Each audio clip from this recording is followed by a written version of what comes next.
Countries worldwide are actively looking for ways to build a cleaner, cooler and healthier future for its people. And one way to achieve that is to drastically reduce carbon emissions. In Malaysia, the aim is to reach zero net emissions by 2050. Here in Malaysia, there are over 26 million registered vehicles cruising the roads, and more than half of them are personal vehicles, so your everyday cars and vans. Now, when we talk about emissions, it's this land transport sector that's really steering the wheel. It's responsible for about 85% of all transport emissions, and that's about 55 million tons of carbon dioxide emitted into the air every year. This pressing need to tackle emissions has steered Malaysia towards embracing EVs, in line with the global push for cleaner transportation and energy sectors. Malaysia's contribution towards the whole greenhouse gas being emitted out globally is less than 0.8%. Okay? But we need to become a driver. So collectively, if the whole Malaysian population could work towards it, we could create Malaysia as a whole EV hub, for example, for the whole region, not only for Malaysia, but for the rest of the ASEAN countries. In recent years, the government has ramped up efforts to build a thriving EV ecosystem by unveiling strategic policies and incentives geared towards propelling the industry. Malaysia has ambitious goals. By 2030, the goal is for 20% of cars sold to be EVs or hybrids, escalating to 50% within the next decade. By 2050, Malaysia aims for 80% electric cars, with 9 in 10 produced locally. If we want to do anything about an energy transition, transport is crucial. And beyond that, it is also to look at how to create an industry that we already somehow have. Well, we have the automotive industry, we have the semiconductor industry. You may have other industries that are related to this, and hopefully this can be one of the catalysts. To speed things up, the government has attracted billions in foreign investments, welcoming global giants like Tesla to establish its regional headquarters in Malaysia. Tesla is expanding its charging infrastructure nationwide and planning to embark on local EV battery manufacturing. Chinese car makers are also fueling up the industry. Geely is set to invest some 30 billion ringgit or $6.5 billion to develop an automotive hub in Malaysia. The group has a significant stake in national car maker Proton and aims to train 5,000 people in the new energy vehicle sector within 5 years.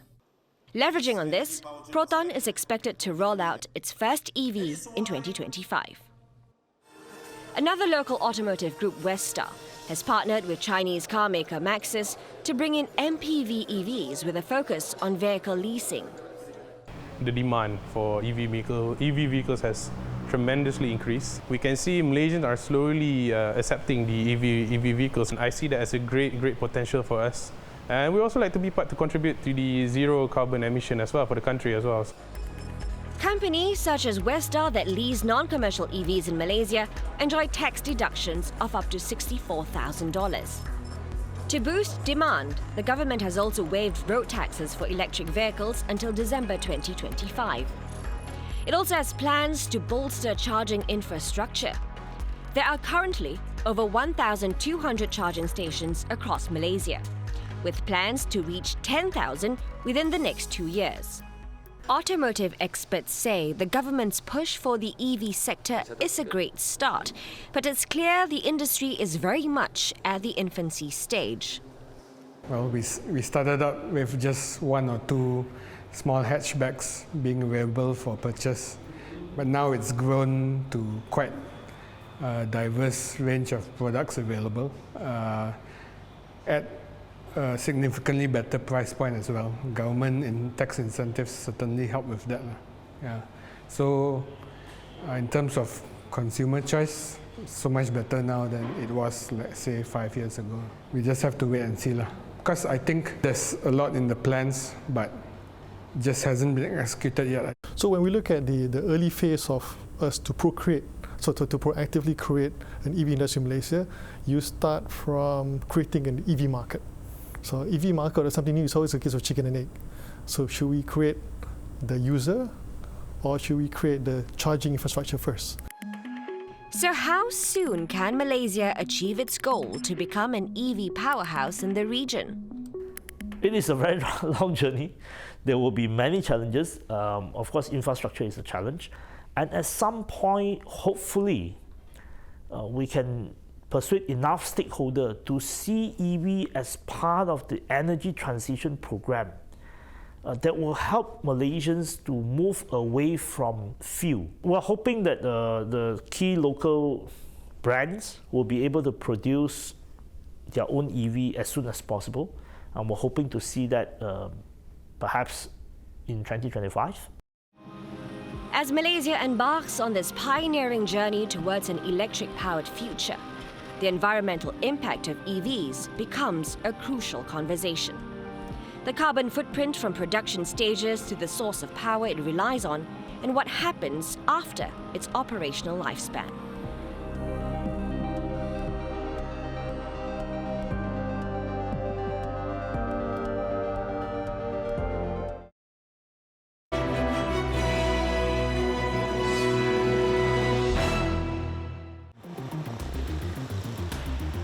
Electric vehicles are often hailed as the greener choice, but the reality is far more complex. While EVs boast lower or zero tailpipe emissions compared to non-electric vehicles, its manufacturing process generates more carbon emissions, particularly its battery production. EV batteries contain rare earth elements which are sourced through mining activities known for their high environmental impact.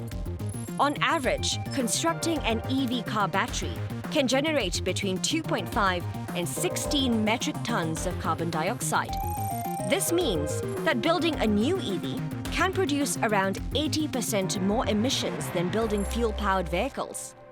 When it comes to looking at the totality of making EV greener, you have to resort to technology innovation. And that's how things are done to make sure that it is much more sustainable. So from the battery standpoint, you have to look at how it is being manufactured. In 2022, Malaysia launched a local pilot plant called Hebat, aimed at exploring new frontiers in battery production. The goal is to develop batteries with higher energy density and faster charging capabilities, all while reducing environmental impact. The centre is already exploring making batteries using greener sources, replacing rare earth materials with sodium and even aluminium. We have to find out the technology in order to minimize the waste. Technology to replace existing toxic material. When we talk about the lithium battery, for example, recycling is very important. We have to re-engineering or re-mining the material which is already in the market itself. However, recycling an EV's lithium-ion battery isn't common. And that's because they're generally bigger and heavier than regular car batteries. But experts believe this will change over time. What happens to these batteries when they reach the end of life cycle? Okay, when it is end of life, most of the people will throw it yet, right? But the thing is, we are here, we will collect all the batteries again, and then we will open it, and then we will take all the materials and then divide it, and we will do some chemical reaction in order to get the active material back. So we can reuse back the materials in order to prepare all the new battery again. Malaysia plans to incentivize more people to recycle their car batteries at specialized treatment plants. And these recycled batteries could find a second life in solar farms, data centers, and even homes. This can pave the way for Malaysia to foster a more sustainable EV landscape. You're talking about how to salvage those batteries, those motors. We are able to use back lithium, cobalt, nickel, and other metals from batteries and from motors. So this is creating a whole new circular economy on creating wealth out of waste. But there's another issue: the electricity grid that powers EVs. What is happening right now is you reduce or you eliminate tailpipe emission, which is already a good thing. So half the battle is won. When you look at the whole concept of an EV, I think 40% of the cost comes from batteries, right? And batteries are simply a storage system or medium of electricity, and electricity comes from the grid. And the grid in Malaysia is 40% from coal. So there is an aspect of it which we have to really look at how EV is behaving in Malaysia. Basically, as long as the electricity grid still relies on coal or fossil fuels, EVs are not exactly a sustainable choice. But Malaysia has plans for a cleaner grid. 0 coal plants by 2040. The nation also aims to secure 31% of its energy needs from renewable sources by 2025 and 40% by 2035. Investments in solar and wind power are growing, promising a cleaner and more sustainable electricity grid. Within the EV sector, this has spurred charging point operators to reassess their infrastructure nationwide. Over time, the grid is going to be cleaner and cleaner.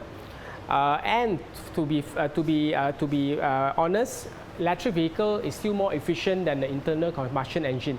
The efficiency is about 80 to 90% compared to an ICE engine of 40%.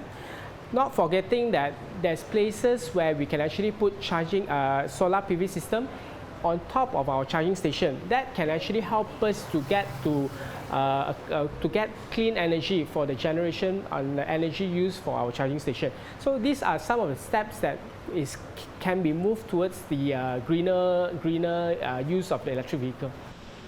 And so the remaining challenge is getting more Malaysians on board. To make a clear statement to the public that we need to change our behavior. Adopting EV is all about understanding on how much carbon can be reduced. When you move into electric vehicle, we're talking about perhaps by 2030, we could be reducing like almost 3 million ton of carbon dioxide emitted out. It is all about mitigating climate change. But transitioning to EVs isn't just about policy and infrastructure. It's also about understanding what Malaysians want from their cars and how EVs can meet those needs.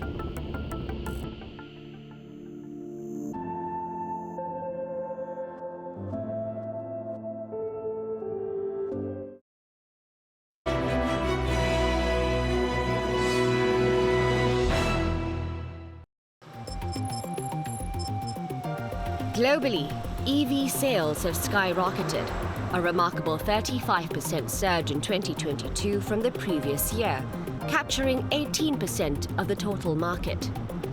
But what about Malaysia? Analysts estimate that the nation's EV penetration stands at a modest 1.8%. But sales figures look promising. More than 2,600 EVs were sold in 2022. That's 10 times more than in 2021. Personally, I've never had the chance to drive an EV before, but after diving into conversations with industry experts, I was curious to experience it for myself. So as I cruise along, the first thing that strikes me is just how serene it is. No engine rumbling, just silent power. And the acceleration is incredible. The instant torque delivers such a punchy response. I took this EV for a quick spin around the neighborhood. A short drive, but it gave me a real sense of what it's like behind the wheel of an electric car.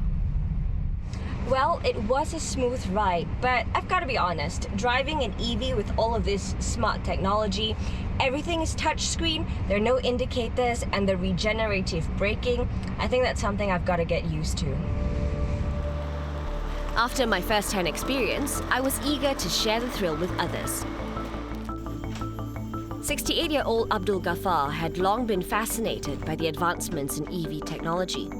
He had been toying with the idea of an EV since 2010 and eventually took the leap in 2019. We hopped into his electric car, and as we cruised, he shared how he embraced the EV lifestyle. What are some of the environmental and some of the economic benefits that you've personally experienced through, having this EV car? One thing I do notice is my fuel bills have gone down.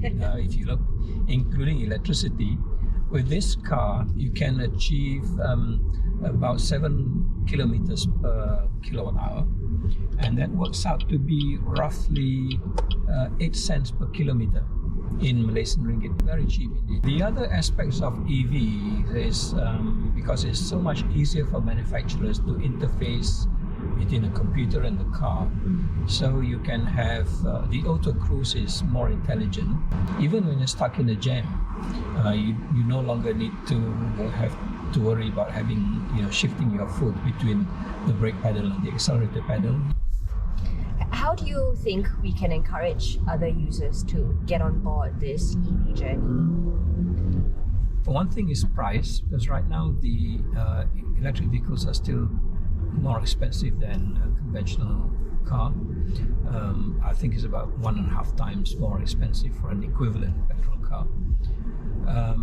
The way to get that price down, the government had to think about encouraging industry to locally assemble the cars, and including also sourcing the batteries from in the country rather than having that imported entirely.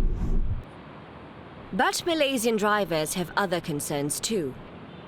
For me now, I think not lah. But because charging not comfortable everywhere, right?